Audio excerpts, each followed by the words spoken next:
So, Vineeth, please tell Yes, me about yourself. yes. Sir. So myself, Vineeth Lohidakashan. I'm a medical graduate.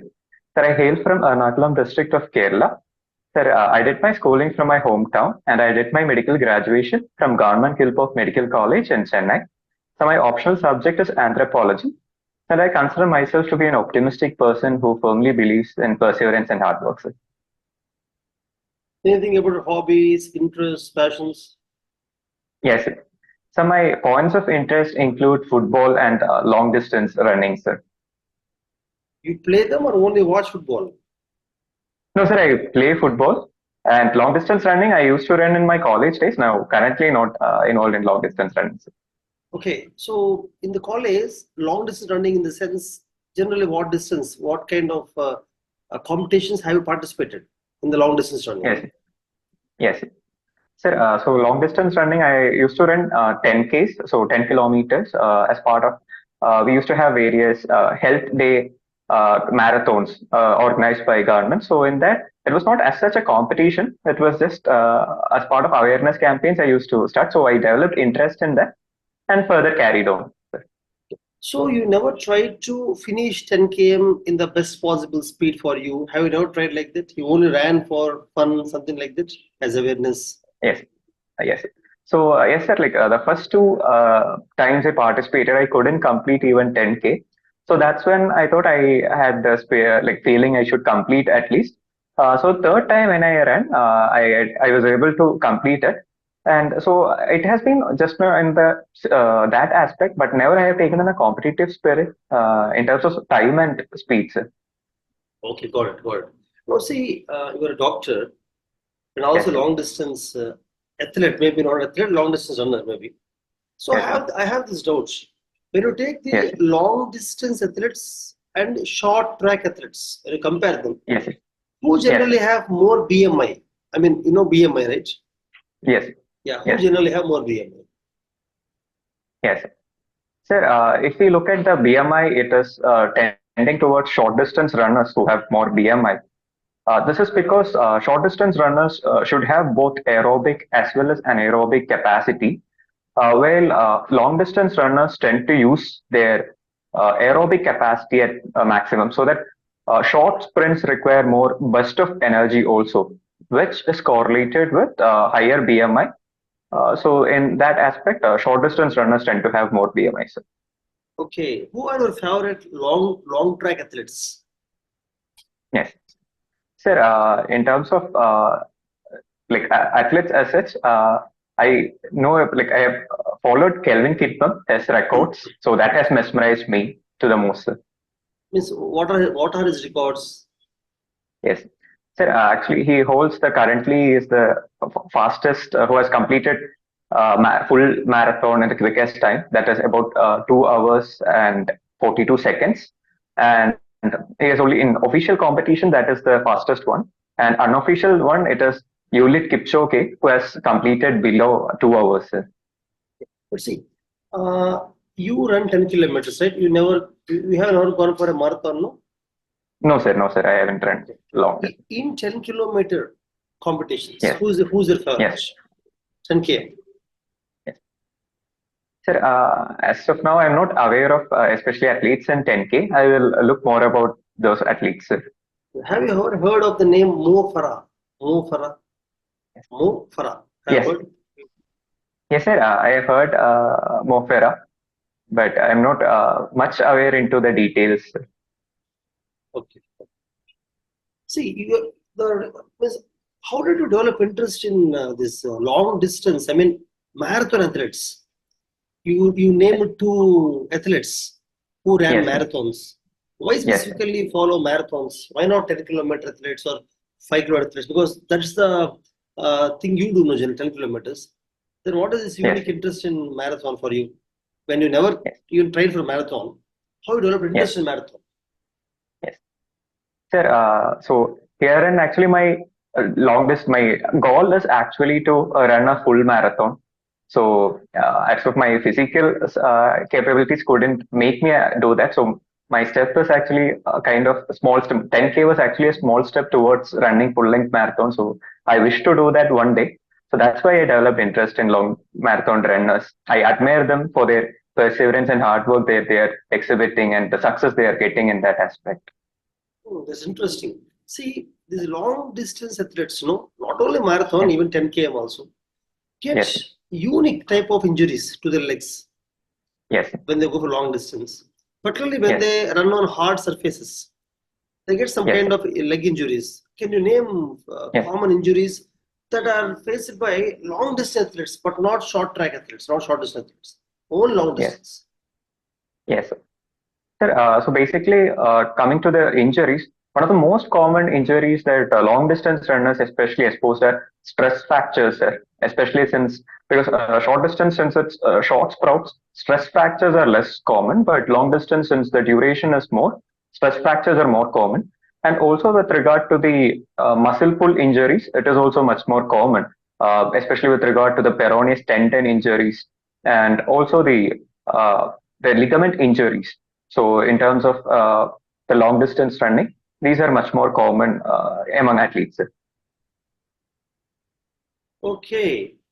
Have you heard of shin splints? Shin splints. Sorry, sir, I'm not aware of this aspect. I will look more on this. Sir. Okay. Achilles heel. Achilles, yes, sir. Achilles tendon gets inflamed and leading to Achilles heel. Sir. Does short track athletes get it mostly or long track athletes get it mostly? Yes. Sir, from my knowledge of medical aspect, actually what tends to do is that long strenuous exercise actually leads to pull of Achilles tendon. So this can actually happen to both depending on the exposure that they are subjected to. So I think like both, it mostly depends upon the training aspect. So I think it is long distance runner that is more prone to. Sir. So see, Vineeth, I mean, Yes. you are a MBBS graduate, MBBS, right? Yes, sir. Why have you not gone for PG when you have so much interest in this medicine? From the answers, I could understand that you have specific interest. Why did not you Yes. go for PG? Why you want to come into civil services? Yes. Sir, actually, it was I had the privilege to work during COVID second and third waves on ground situations, and it was at this time that I realized that the governance system in our country actually enabled us to face these kind of difficulties in a much efficient manner. So that inspired me that I should be part of this governance system, be part of the policy making and implementation. Sir, had I continued in medical stream, I would have done justice to your expectations of taking up PG and super specialties. But since this avenue is also open, I wanted to give my sincere attempt for in this field also, sir. So the main idea is governance and policy making, right? Yes, sir. See, now coming to the policy making in Yes, the sir. health department at the level of Yes, sir. secretary, maybe state government health Yes, sir. secretary or national secretary. Yes, sir. Do you think IAS officer better or Yes, doctors who have wide exposure to different areas of India? They are better yes, as health secretaries because these days we are hearing about the lateral entries. Lateral yes, sir. entries specifically a person having certain expertise coming into that department, that sector, Yes, sir. instead of an IAS officer. So in Yes, that sir. direction, if you talk about the Yes, sir. district medical health officer, DMHO, or Yes, any sir. other good officers, don't you think we can actually promote them to be health secretary because they already Yeah. have a good idea about where health problems and they know what is to be addressed.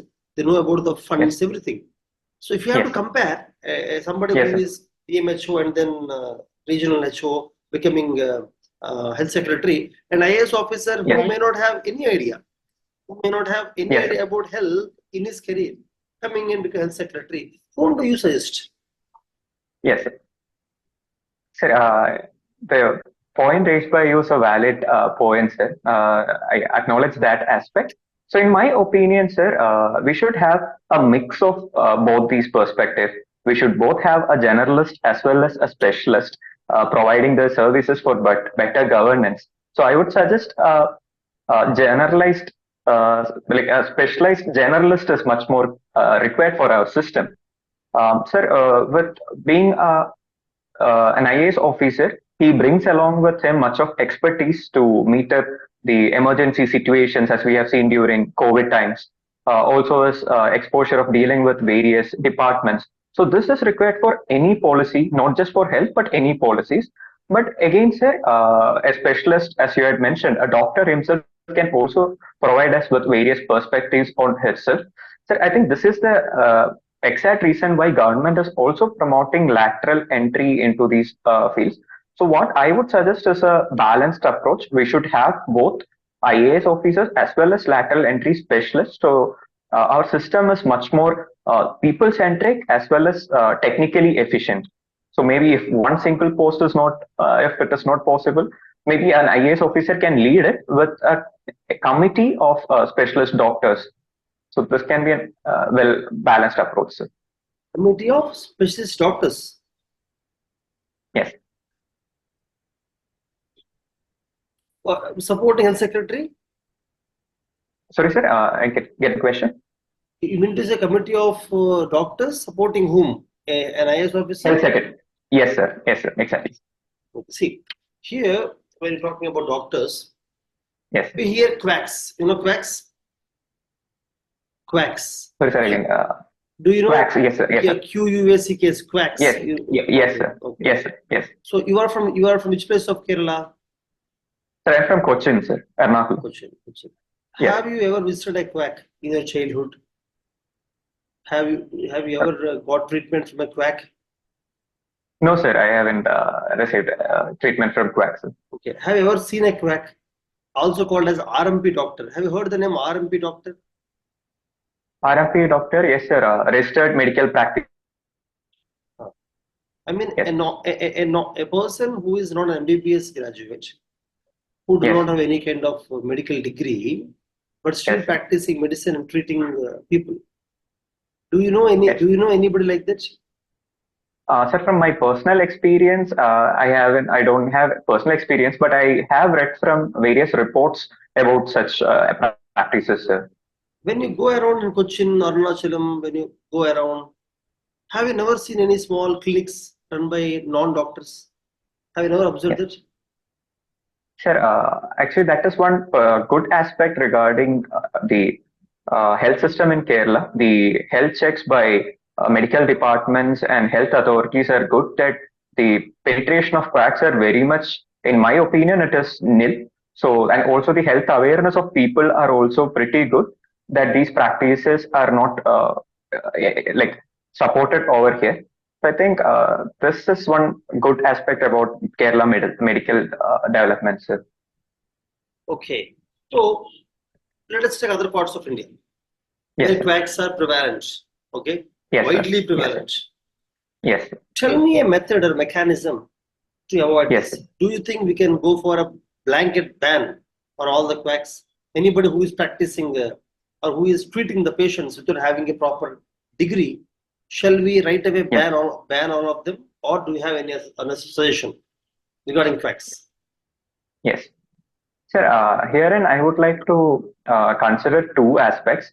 One is really the profit-oriented malpracticing quacks, and also the other aspect is from being a student of anthropology, we also know about the concept of shamans and traditional medical practitioners who are part of our primitive tribal societies. So these people have a cultural role in itself. So they don't have any degrees as such to prove that, but they are culturally and traditionally significant in those populations. So these two like aspects should be dealt in differently, sir.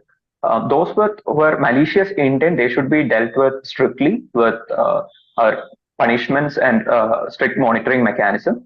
But with the traditional medical practitioners like shamans, what we should adopt is the approach suggested by Virginia's Kaka committee.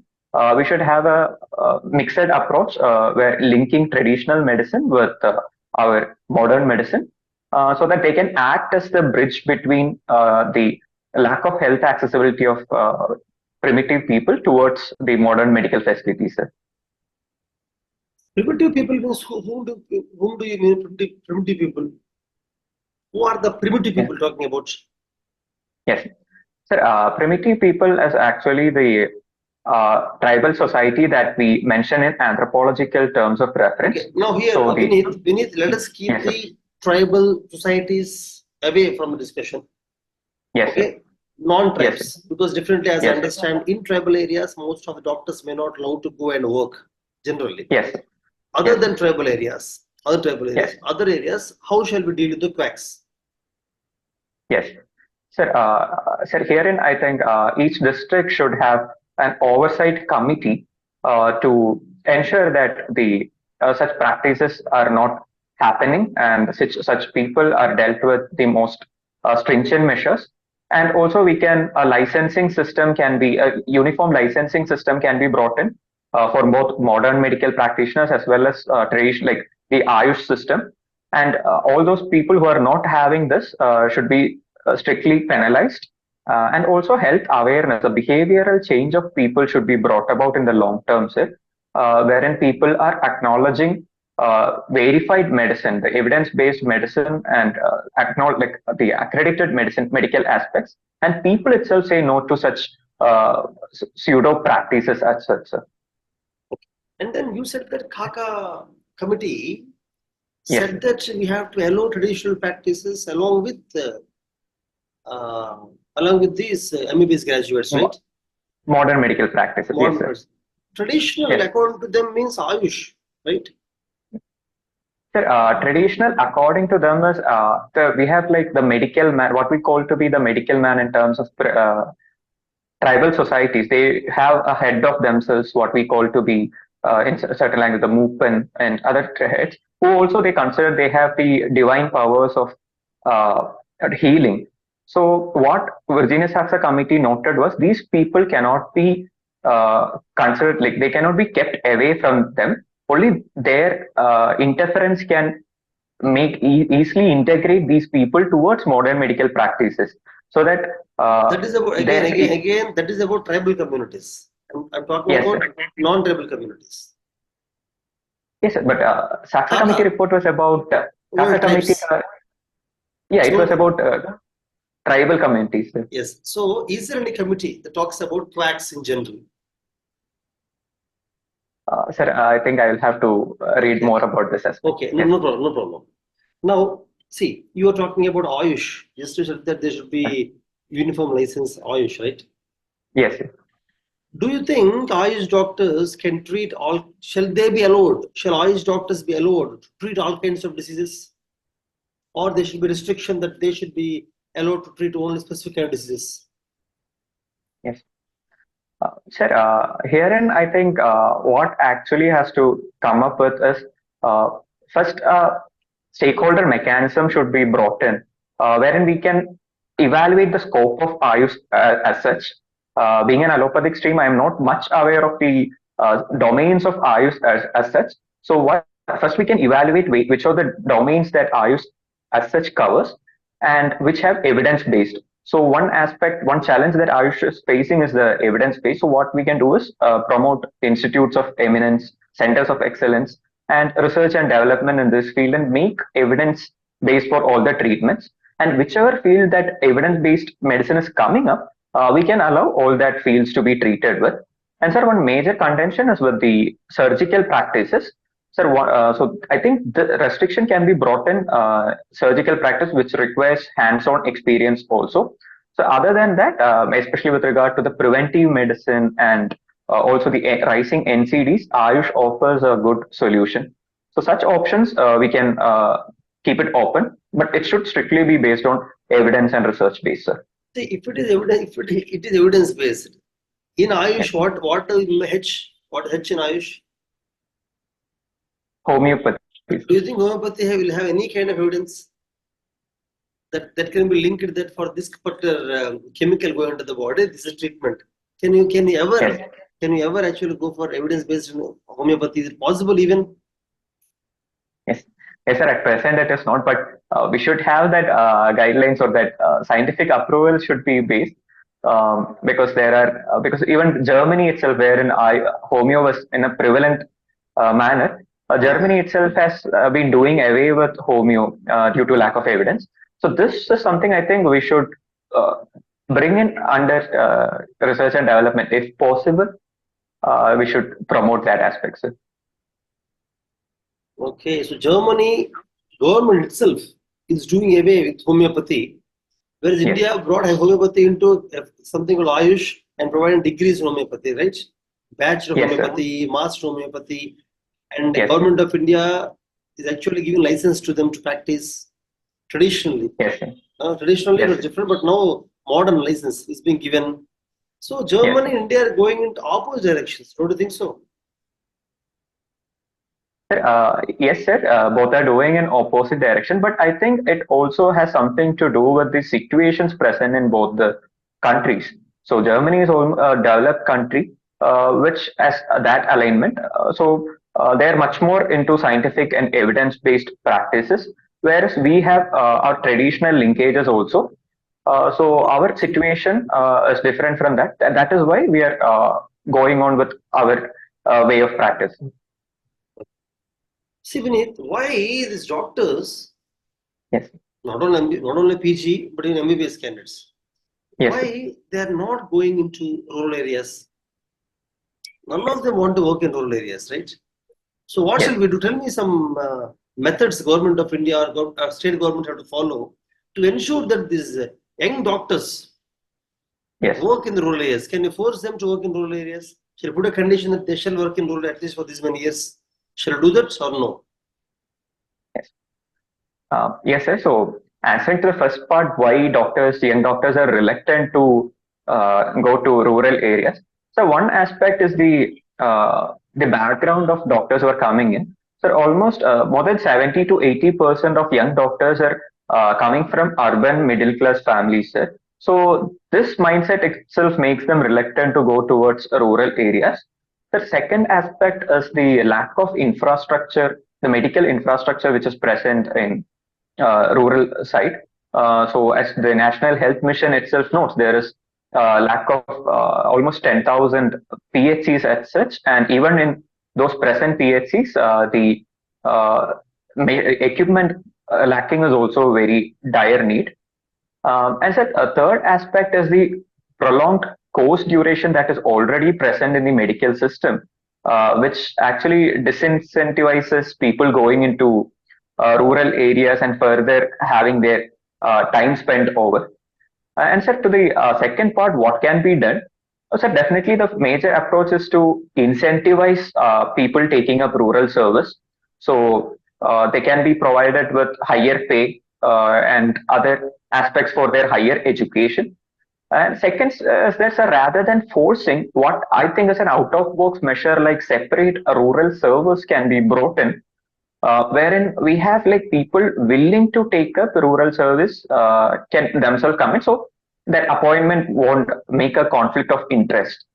And sir, third aspect is again that the infrastructural developments through our national health mission. We have to cater to the infrastructural development also, providing adequate staff and other equipments. So these measures, I feel, can address the issues to a greater extent. Also, we can bridge in Ayush and other practitioners for primary health provision of primary health. And sir, in my opinion, I think a right to primary health care can be made a fundamental right in the long term, so that it becomes the duty of government to improve the primary health infrastructure, sir. Okay. So can I tell that one of the solutions for this is, as MBBS graduates or postgraduates of medicine are not going Yes. to rural areas, let us have another simple degree, a 3-year degree, like diploma in medicine, something, so that they can practice in rural areas. Shall we do something like this or no?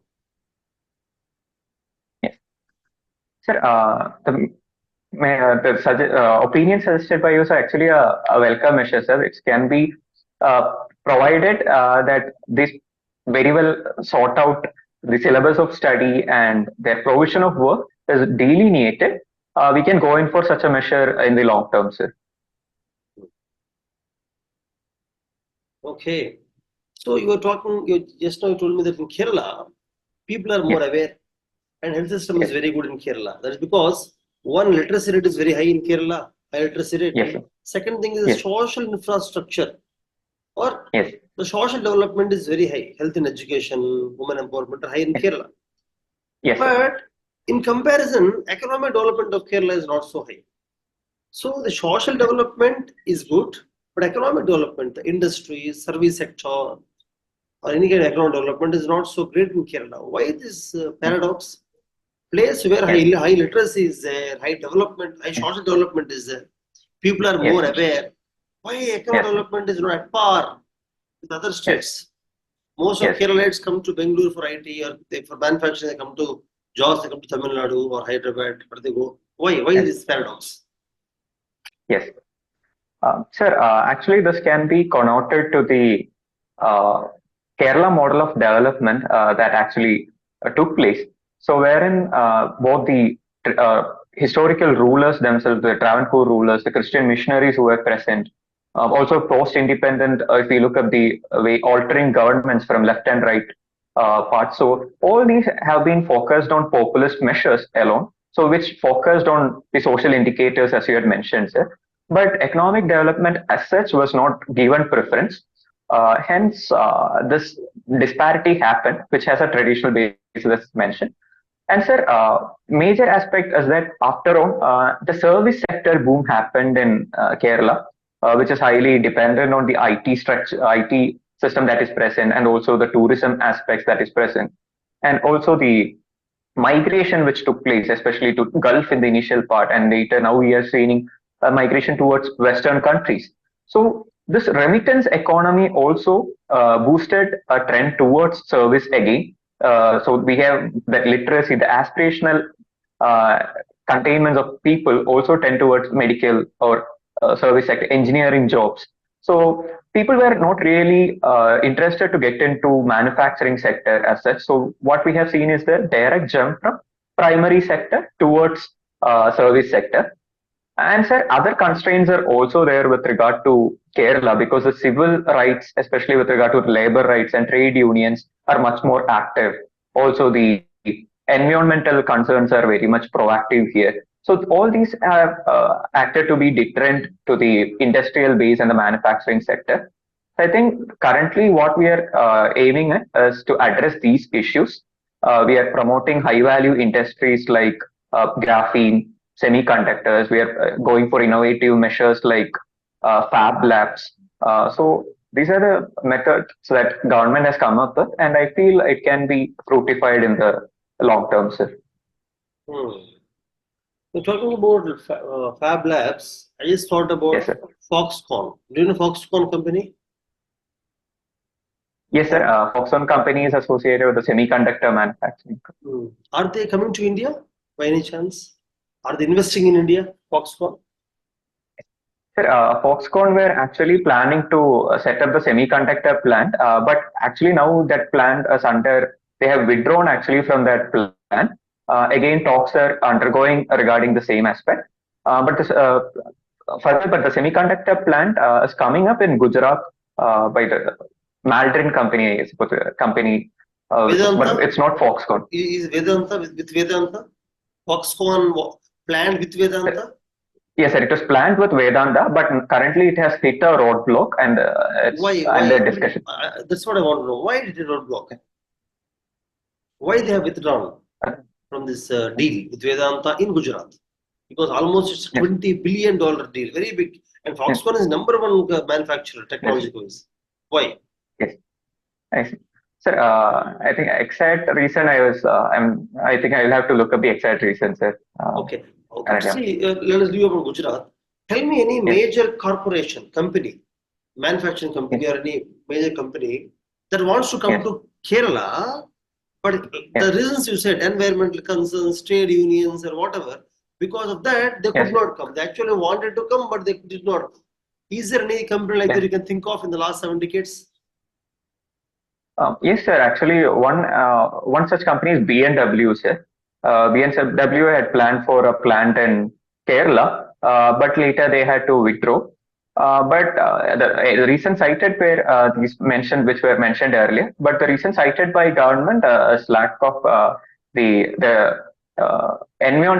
employment facilities that they required weren't available. So it was the reason cited by government. Okay. Do you know any unit related to ISRO in Kerala? Any rocket launching, Yeah. space launching vehicles in Kerala? Anything in Kerala like that? Yes, sir. It was a Tumba Center. Was in the offshoot of Trivandrum. This is the earlier center. It was utilized mainly, but currently it Utilized is. for what? It was utilized for what? Sir, it was utilized for the initial launches of the ISRO programs, but later on it was later shifted to Sriharikota. Why Tumba was selected in the first place? Yes.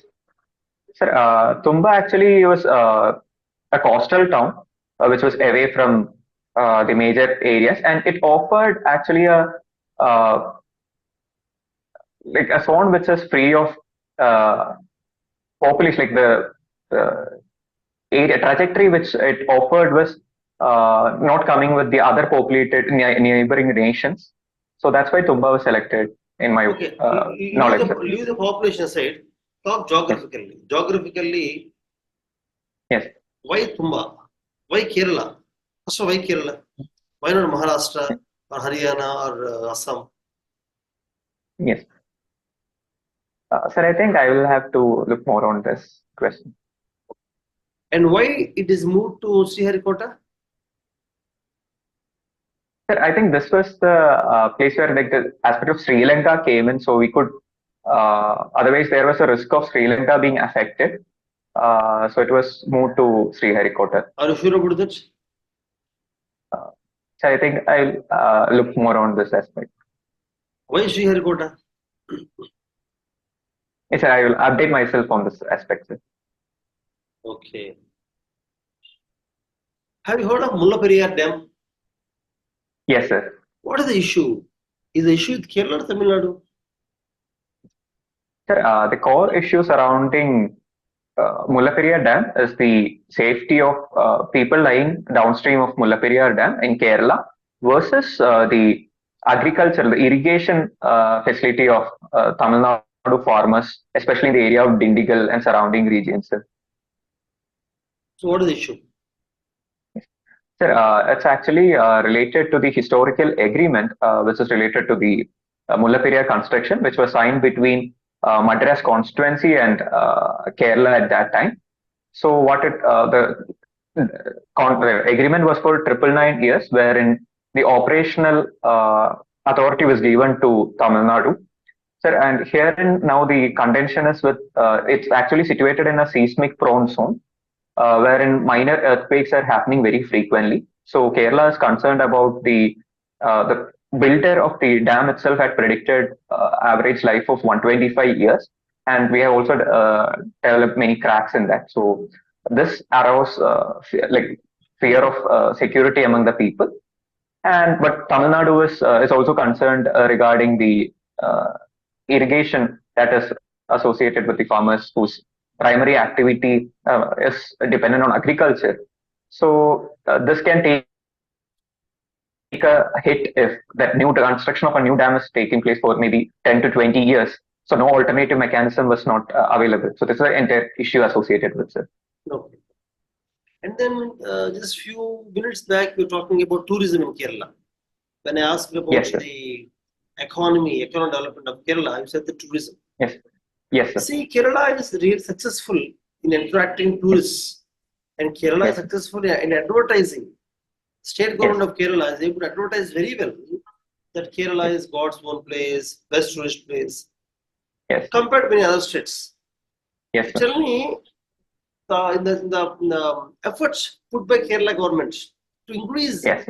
tourism revenue in the effort Yes. of last 3 to 4 decades, tell me the Yes. major initiatives by Kerala government, initiatives that really propelled Kerala as the best tourist place in India. Yes.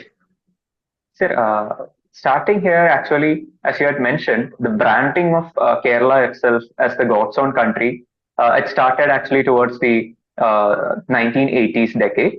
So from there on, actually, Kerala has started popularizing. The effort of branding itself has worked for Kerala tourism, sir. And after that, another thing that has been done is identification of core zones within the state to develop to prominent areas, the likes of Tekadi, Munnar, the backwaters of Alappi. So such prone areas were developed by, identified and projected by the Kerala government. And sir, third aspect is a multi uh, culinary aspect was adopted. So wherein the culture was promoted, the scenic places, the natural beauty was promoted.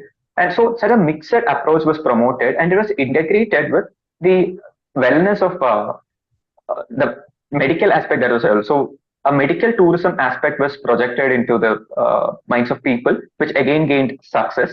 And sir, so what we can see is the leverage of technology to the best of its units.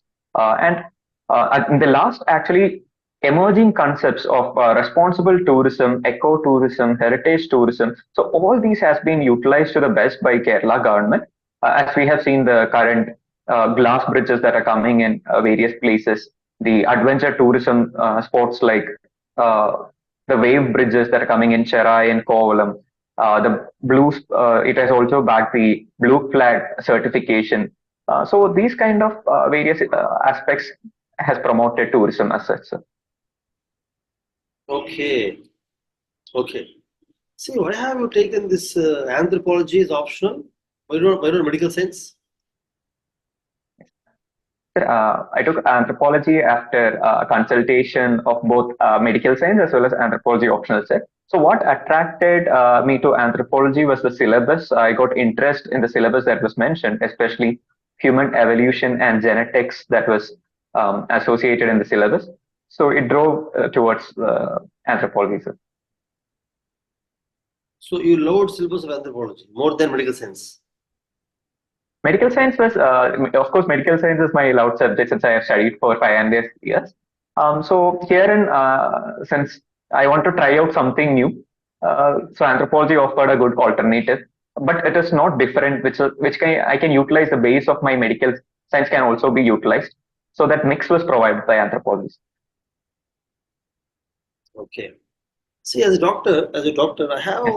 a question. Yes, sir. Recently, one of my family friends has got some unique symptoms. Symptoms is the tongue. The Yes. lady is 27 years old. Okay. Yes. Yes, sir. Her tongue is slowly getting elongated, increasing in length, and even the Okay, nose sir. bone is increasing in length. Even the jaw Okay, bones sir. are slightly increasing. The face is becoming whiter. Okay, sir. Okay, so looking at the symptoms, what shall we do? I Yes. mean, what do you think? What kind of disease may it be?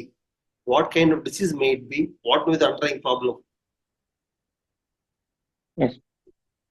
So, the symptoms are actually elongation of jaws and tongue, along with increase in the size of nose. Yeah, nose bone is So, increasing, yeah. jaws are increasing, tongue is increasing. Okay. Sir, one aspect that I can think of is maybe any of the salivary gland malfunctioning. It can be related to infect. If it is very short duration and associated with pain, I can go in for a diagnosis of mumps related.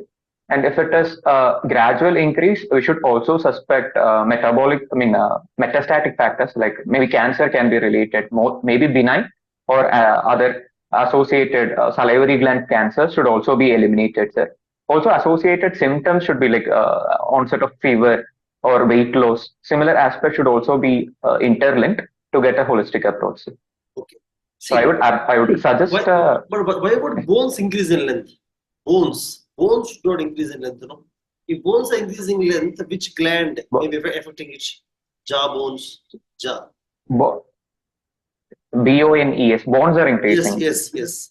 Okay. So it should be, so if bonds are, so when we look up the patient is 27 years old, so the normal bone growth should have been limited by this time. So since it is again promoting a thing, so it's actually related to bone sarcomas can be the bone cancers can be a cause of worry, which should be addressed with. Hmm. Okay. And you said one of your interests is football. Yes, sir. Well, see, why this Kerala and West Bengal, specifically Kerala and West Bengal have this interest in football. Other states of Yes, India are not like that. They're more interested in yes, sir. cricket, other states. But these two state Yes, football, why? yes. Sir, so why the reason for popularity in certain pockets like Kerala and West Bengal has to do with a host of factors, sir. Starting from historical factors. If you look in Kerala, Kerala is the famous Kapad beach, offered a place where sailors, the foreign sailors came down. Also in Bengal, it was the station where the colonial soldiers were housed. So they played football, which was taken up by the localites of that region. They found the game to be very easy since the infrastructural development was very less. So that's a one reason. So, second is the aspect that it provided a social and cultural avenue for grouping for various people. So if we look in Kerala, there is a very much widespread custom, I mean, the practice of sevens football, which happened to be a major sport of grouping for people to spend their evenings. So this avenue actually promoted football in a great sense. The third aspect is the better performance of their teams in various tournaments. If you look at Santosh Trophy, West Bengal has won the trophy for almost 32 times, and it's followed by Kerala has won it third most number of times, which in amount up to 7 times. So this success has also contributed to popularity. Along with these are the places where there is high penetration of European football also. There is a huge fan base for European football, which further aroused the football feelings among these people, sir. Can you elaborate on technology used in football these days? In decision taking, umpiring, technology used in football. Yes. Sir, so the latest addition has been the VAR system, which actually video assistant refereeing. So it has been in call for a lot of time since there were, especially which triggered this incident was the 2010 World Cup, wherein Germany versus England match happened, which led to ruling out of a goal by England. So since then there has been widespread protest, and this is very much prominent, sir. VAR technology. You have to select between Ronaldo, Cristiano Ronaldo. Yes. Versus who is the other one you're expecting me to tell? The present is Lionel Messi, sir. Lionel Messi. Out of these two, yes. Who is your favorite and why? Yes. Sir, actually, picking one among them is really difficult, and I would say it is unfair to pick one among them. But from my aspect, I would go on for Lionel Messi. But this is just to do that. He has more. I find myself similar to him because my playing style is left-footed, and that is based on. Yes. But otherwise, I won't prefer a selection we use there to legends of the game. Okay. You got gold medal for 3 consecutive years. Somehow they are also good. Yes. Thank you.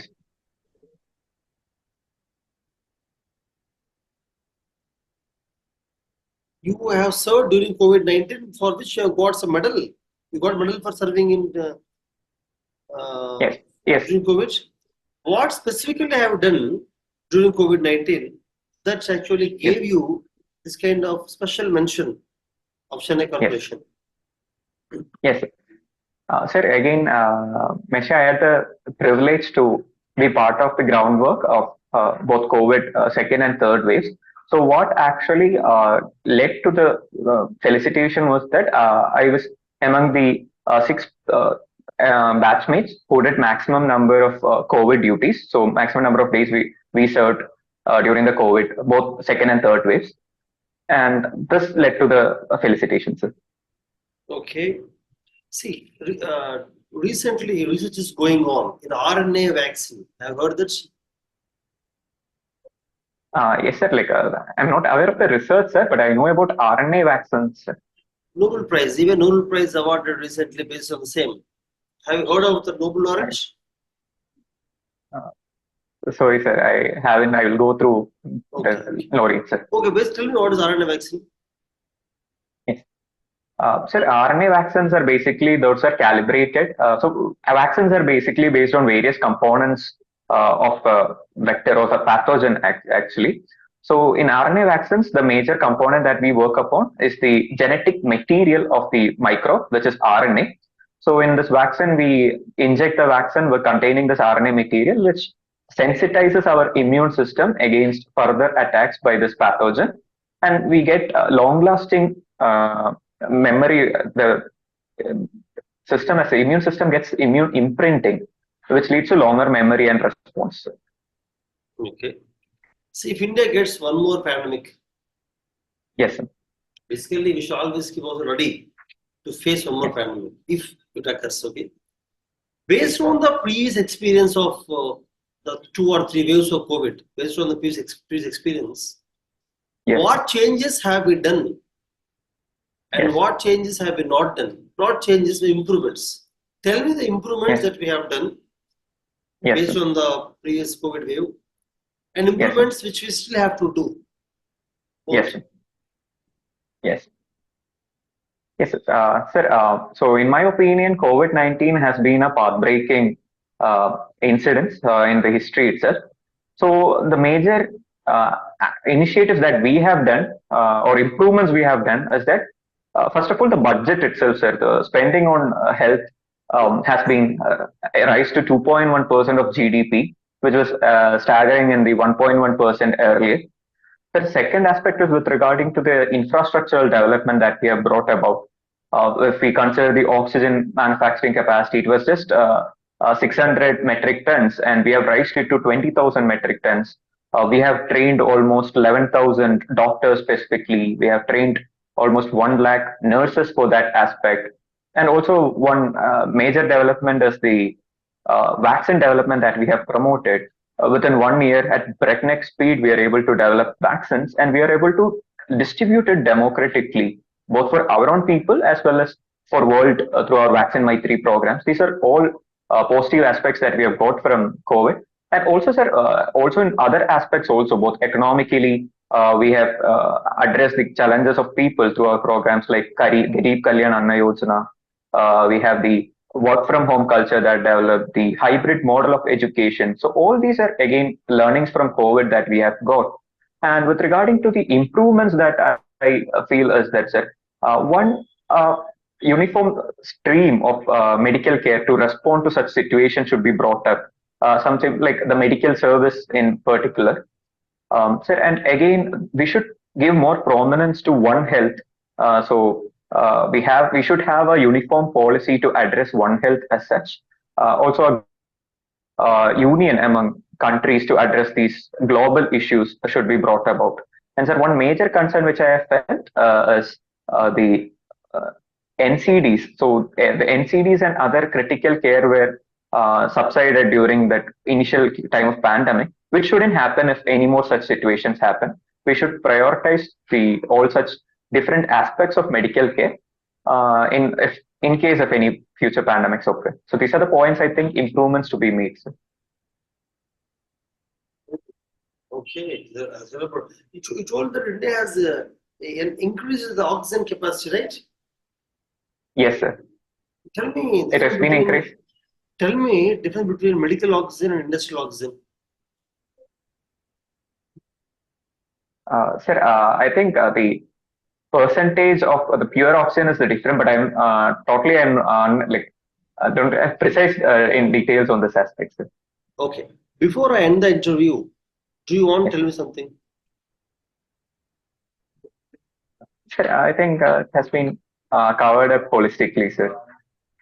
I think one aspect I would like to bring about is my work experience with the NEET aspect of Tamil Nadu. I worked as the coordinator of NEET coaching cell of our college alumni. So, which actually was an enlightening experience for me, considering Tamil Nadu is at the center of contention with regard to NEET content. I have personally faced the sufferings of the students due to the changed exam pattern. So, this is something I would like to talk about, sir. Yeah, please tell me, NEET exam is based on the CBSE. Yes. And any state government, any students from any state can purchase NCERT books and prepare for NCERT books, right? Yes, sir. Then what is the hue and cry about the NEET examination in Tamil Nadu? Yes, sir.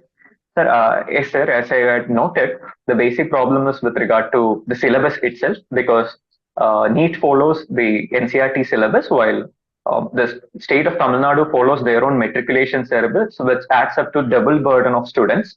Also, sir, the aspect of MCQ exam, since students are not at all exposed to MCQ exams, this again creates a problem. Being someone who had qualified this exam, I can say that it requires a different aptitude to solve MCQ questions, which requires training in itself.